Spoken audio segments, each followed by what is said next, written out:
নমস্কাৰ বন্ধু বান্ধৱীসকল, আজি মই আপোনালোকলৈ লৈ আহিছোঁ ছাগলী মাংসৰ এটা সহজতে ৰান্ধিব পৰা ৰেচিপি। এই ৰেচিপিটো আপোনালোকে চাই কেনে পালে জনাবলৈ নাপাহৰিব।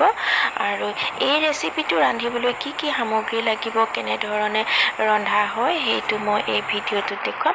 তাৰ কাৰণে এয়া মই মেৰিনেট কৰা ছাগলী মাংস লৈছোঁ আৰু 4টা আলু কাটি লৈছোঁ আৰু লগতে 3টা পিয়াজ কাটি লৈছোঁ আৰু লগতে ধনিয়া, জিৰা, কাশ্মীৰী মিৰ্চ আৰু জলকীয়া গুড়ি মই বাটিটোত মিহলাই লৈছোঁ। আৰু মই একেবাৰতে কুকাৰতে ৰান্ধিম। এয়া কুকাৰত মই তেল অকণমান দিছোঁ আৰু তেলখিনি গৰম হোৱাৰ পিছত মই আলুখিনি কুকাৰত ফ্ৰাই কৰি ল'ম। দেখিছে মই এয়া কুকাৰত আলু দিছোঁ। আলুখিনি ৰঙচুৱাকৈ ফ্ৰাই কৰি ল'ম আৰু আলুখিনি ফ্ৰাই কৰি ল'লে মাংসখিনি ভাঙি নাযায় আলুখিনি, সেইকাৰণে ফ্ৰাই কৰি লৈছোঁ। আৰু আপোনালোকে নিজৰ কথা ফ্ৰাই কৰি ল'ব পাৰে আৰু ফ্ৰাই কৰি নোলোৱাকৈও মাংসখিনি দিব পাৰে।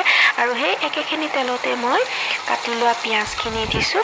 পিঁয়াজখিনি এনেধৰণে অলপ লৰাই দিছোঁ আৰু ইয়াত মই দিম আদা নহৰু পেষ্ট অকণমান। দেখিছে আদা নহৰু পেষ্ট অকণমান মই পিঁয়াজখিনিৰ লগতে দি দিছোঁ আৰু এইখিনি এনেধৰণে মই ভাজিম।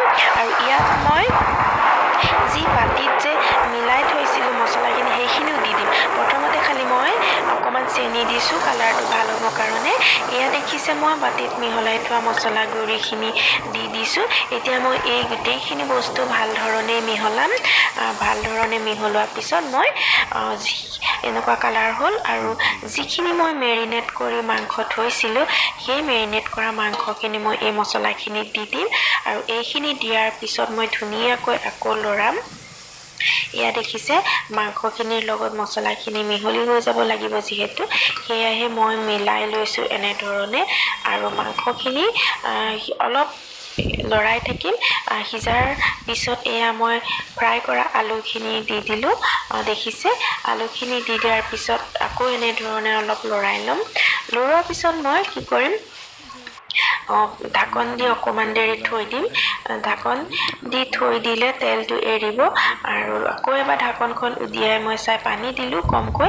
পানীৰ লগত মই যি দালচেনি আৰু ইলাচি গুড়ি কৰি থৈছিলোঁ সেয়া দি দিছোঁ আৰু এতিয়া মই সিজিবৰ কাৰণে আকৌ এবাৰ পানী দিছোঁ। এয়া দেখিছে এনেকুৱা ধৰণৰ কালাৰ হৈছে।